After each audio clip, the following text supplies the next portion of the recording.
Today's VidNotes sponsored by hand sanitizer. Stay healthy out there, students. It's 8-4 VidNotes. It's time for the learning target.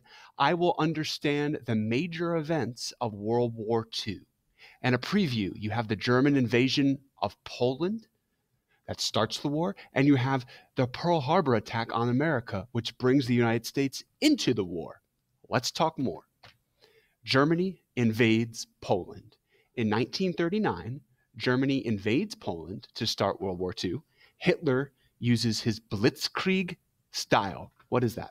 Bomb the airports, railroads, and phone lines first, then send in the ground troops. And that's what happened in Poland, and that started World War II. Hitler opens the war, bombs Polish cities, says this Baltimore newspaper. Germany takes over France. They're not done with Poland. After Poland, they head west. Germany invades France in May 1940. It takes the Nazi army just 6 weeks to force France to surrender. And here you see Hitler and some of his top generals right by the Eiffel Tower in Paris.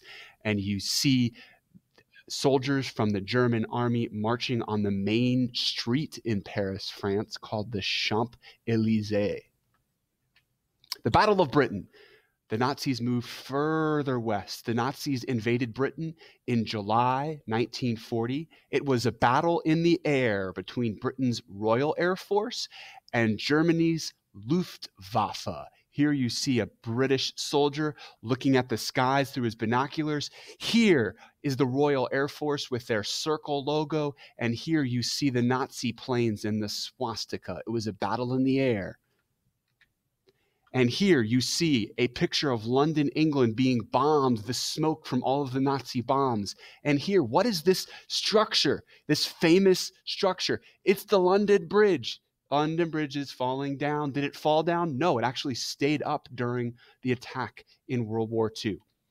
Britain beats the Nazis. Britain had a strong, optimistic prime minister named Winston Churchill, and it was partly his leadership that helped Britain defeat Nazi Germany. In a speech in 1940, he says, "We shall never surrender." And there is Winston Churchill.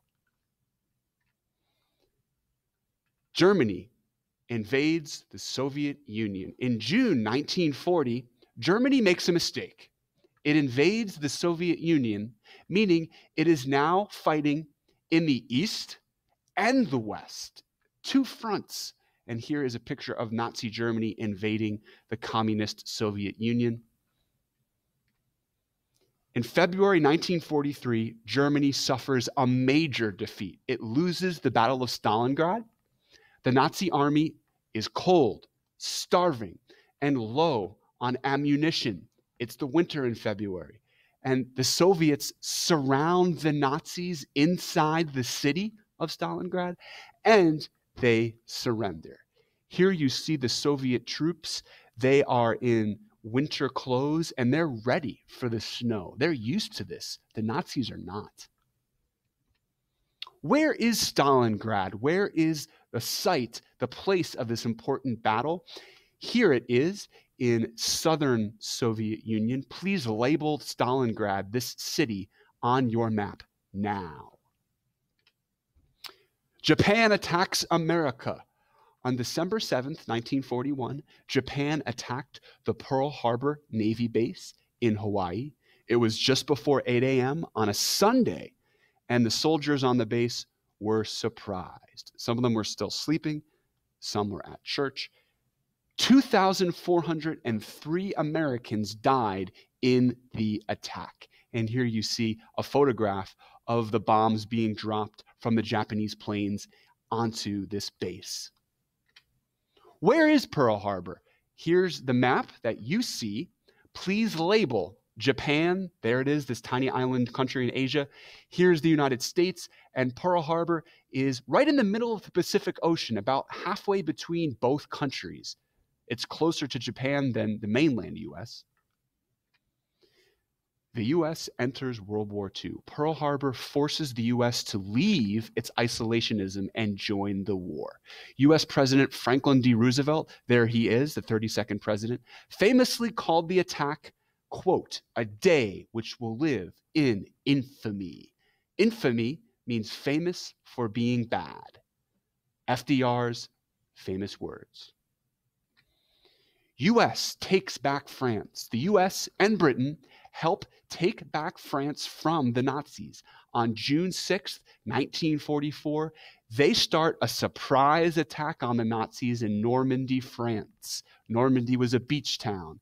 The event is called D-Day.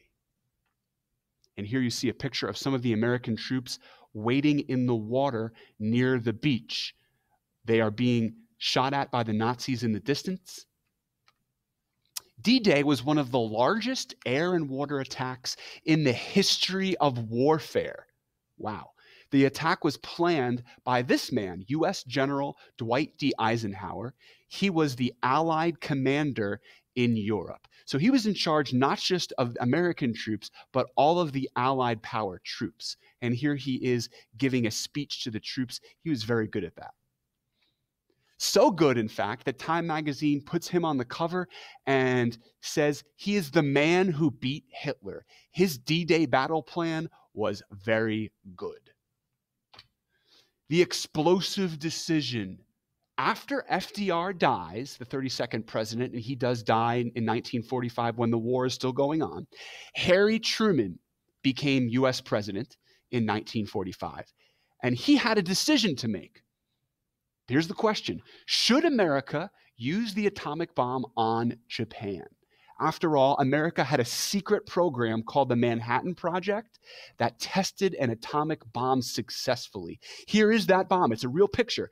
Trinity was the name of the bomb, and the first experiment was in Los Alamos, New Mexico, in the desert where there weren't any people, and that was exploded at 5:29 a.m. on July 16th, 1945. Truman answered yes, and in August 1945, the U.S. dropped 2 atomic bombs on the Japanese cities of Hiroshima and Nagasaki. Here they are in southern Japan, and here are photographs of both of the explosions from those bombs. After the bombs, Japan surrendered on August 15th, 1945. U.S. General Douglas MacArthur, there he is, led the efforts to help Japan rebuild. Yes, here's MacArthur. He is watching as the leaders of Japan sign the surrender papers. And the U.S. did not want Japan to feel bitter like the Germans did after World War I. We remember what happened there, the rise of the Nazis after the bitterness. So the U.S. helps Japan out, even though they were our enemy. That's it, the events of World War II. Please think of one research question. What's one question that would start a larger conversation? Write that question down, and when you're done with the question, you're done with the 8-4 VidNotes. Don't forget that hand sanitizer, students. Until next time, this is Mr. Deegan, signing off.